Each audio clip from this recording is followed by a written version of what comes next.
ওই কুত্তার অবাক লাগছে স্যার, চোখের সামনে এটাই। May I come in sir? হ্যাঁ আসো।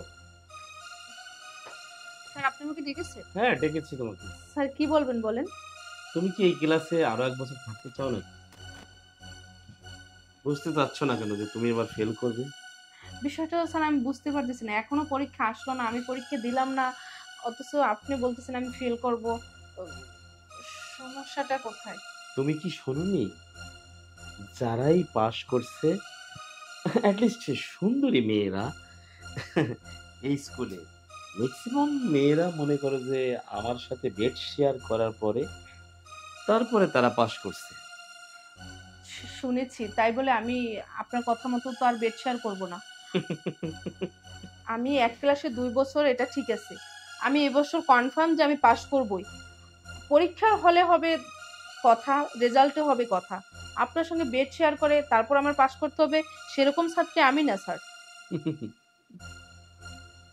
মনে রেখো, দ্বিতীয় বছর কিন্তু তোমার বাবা পড়ালেখা করাতে পারবে না, সেই ধরনের সমর্থ নাই।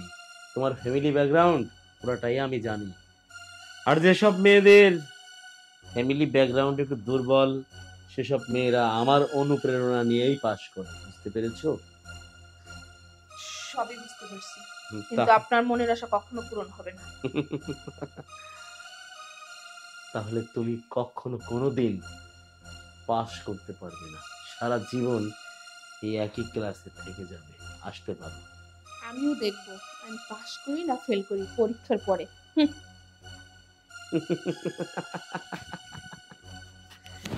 পিপিলিকার পাখাবারে মরিবার তরে। আনিস, জি স্যার।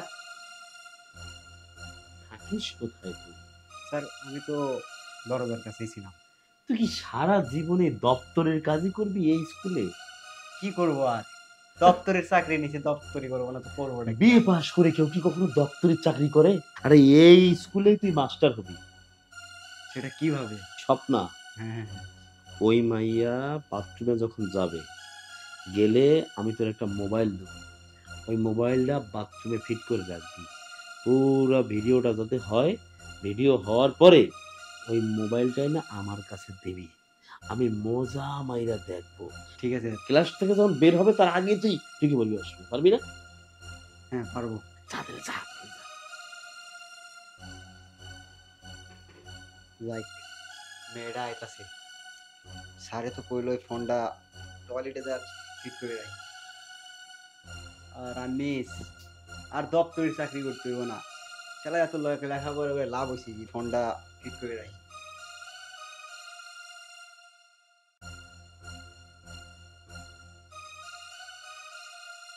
আমাদের ক্লাসেরও তো কেউ আসে নাই, তাহলে কে গেল ওয়াশরুমে?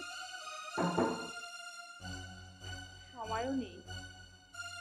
কি ব্যাপার আনিস ভাই, আপনি মেয়ে মানুষের টয়লেটে আপনি কে? আমি দপ্তরি মানুষ, আমার তো সব টয়লেটই ব্যবহার করে সমস্যা নেই, এক নম্বরে গেছিলাম। আর ব্যাপারটা জানি কেমন লাগছে আনিস ভাই, আপনি একটা পুরুষ মানুষ, পুরুষদের টয়লেট আছে না ওই সেটে, আপনি সেইখানে যাবেন, মেয়েরা এখানে ব্যবহার করে, এখানে আসলে যাওয়াটা ঠিক হয়েছে আপনার? তোমাদের সবার ছুট হয়ে গেলে তো সব দায়িত্ব আমারই থাকে, যাও তুমি গেলে যাও। যাই হোক, ব্যাপারটা বুঝলাম না, ও দপ্তরি মানুষ যে কোনো বাথরুমে যাইতে পারে এটাও বলতে হয়। উফ, জায়গা আমার ওয়াশরুম আমি জায়গা।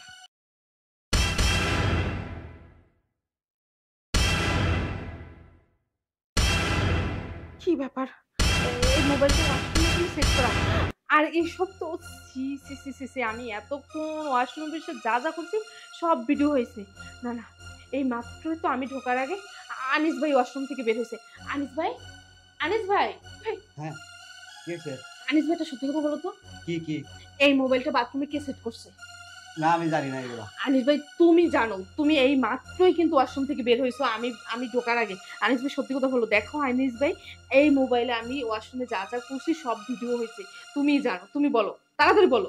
না আমি গেছিলাম এক নম্বরে, আমি কি ওই ফোনের ব্যাপারে জানি না, আমার কি ফোন আছে? আমার তো বাটন ফোন। আনিস ভাই, তোমার চোখে মুখে চোরা চোরা অবস্থা দেখা যাচ্ছে, তুমি যদি সত্যি কথা না বলো আমি এই মোবাইল নিয়ে প্রিন্সিপাল স্যারের কাছে যাবো, আমি তোমার নামে রিপোর্ট দেবো, এই মোবাইল তুমি এখানে দিছো, আমি এই কথা প্রিন্সিপাল স্যারের কাছে আমি বলবো। তুমি মেয়েদের ওয়াশরুমে কেন ঢুকছো ছেলে হয়ে, আর তুমি এই মোবাইল সেট করছো, আমি এখনই প্রিন্সিপাল স্যারের কাছে যাবো। দেখো দেখো আমার দেখেন আমার কোনো দোষ নাই, মানে আমার কোনো দোষ নাই। আমি ফোন আমাকে একদম ওইখানে ফিট করতে বলছে। কে কে কে বলছে বলো? আমার চাকরি থাকবো না আমি যদি বলে দিই।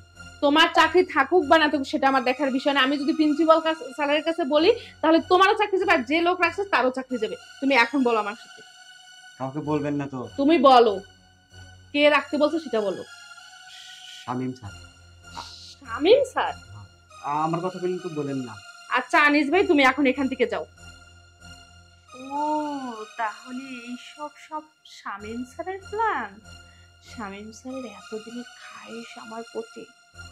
আহারে বেচারা কতদিন ধরে আমাকে দেখে দেখে রাখছে, কত আশা করে রয়েছে তাই না? ঠিক আছে, যেহেতু বেচারা ভিডিও করতে ফোনটাই সেট করে রেখেছে, কত মনের আশা। যাই হোক, আমি আজকে শামীম স্যারের মনের খাইশটা মিটিয়েই দেব। আর এখানে দেরি না করে আমি শামীম স্যারের কাছে চলে যাই।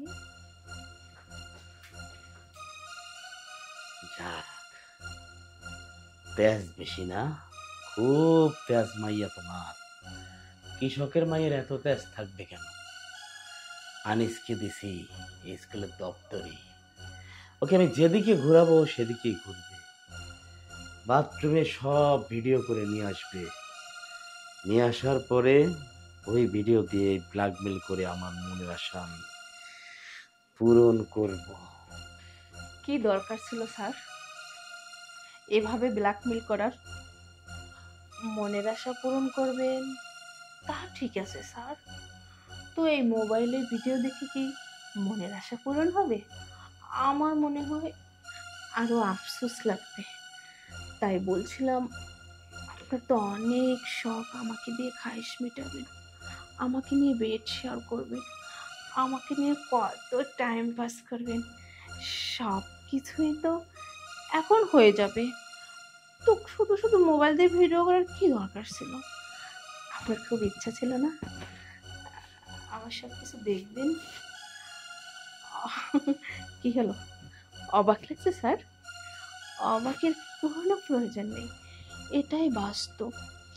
আমি যেটা করছি চোখের সামনে এটাই সত্য। ওই কুত্তার বাচ্চা, তুই আমার সবকিছু দেখার লেগে কুত্তা পাগল হয়ে গেছিলি না? ওই হারামের বাচ্চা, কেন কথা বলছিস না? কেন কথা বলছিস না?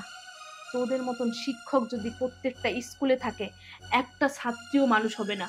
তোদের মতন বেয়াদব মূর্খ ছোট লোক লুচ্চা মাস্টার যদি থাকে আমাদের মতন গরিব সন্তানরা একটাও শিক্ষিত হতে পারবো না, কোথাও একটা চাকরি করে খেতে পারবো না।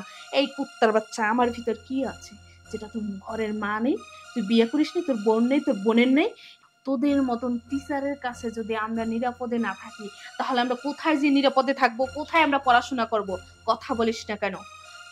বলছিলাম কি, মানে এটা তুমি চুপ! কি ওই তোর অপবিত্র মুখে আমার নাম লবি না, ওই অপবিত্র মুখে তোর কোনো কথাই আমি শুনতে চাচ্ছি না। আনিস, আনিস ভাই। হ্যাঁ। কি ভিডিও করেছো? এই ভিডিওটা পাবলিশ করব কিভাবে? আমার কাছে দাও। দেখি, ভাই মানে তুমি দেখি এখানে যা কিছু করলা সবকিছু ভিডিও হয়ে গেছে এখানে।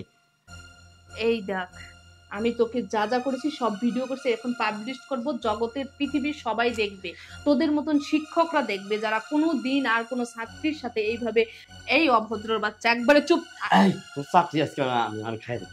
আমি এই ব্যবস্থা করে দিছি, আমি ফোনে ভিডিও করছি না, আমার আর চাকরি লওয়ার ভয় নাই। আনিস ভাই তুমি যাও। আমি যাই।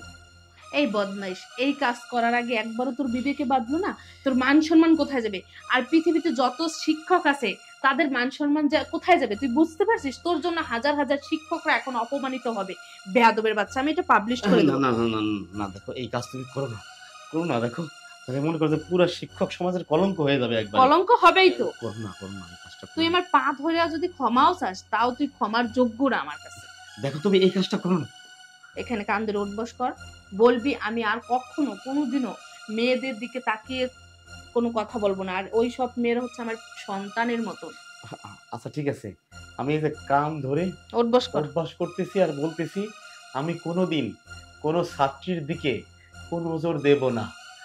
ছাত্রী হলো সন্তানের মতো, আর শিক্ষক হলো পিতার মতো। এই ঠিক আছে, ভিডিওটা আমি ডিলিট করতেছি।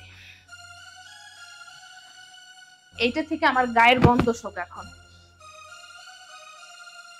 সর্বনাশ, কি চরম ভুল আমি করলাম। যে গর্ত নিজে খুঁজলাম, সেই গর্তের ভিতরে নিজেই পড়লাম। কিন্তু ছাত্রীদের তো মানবতা আছে স্যারদের প্রতি, যে এরা কিভাবে করে ভিডিওটা ডিলিট করে দিল। কত সম্মান করে আমাদেরকে, কত ভালোবাসে আমাদেরকে। আমাদের মতো দু একজন কুশিক্ষকদের কারণে সুশিক্ষা এই দেশে আর হচ্ছে না।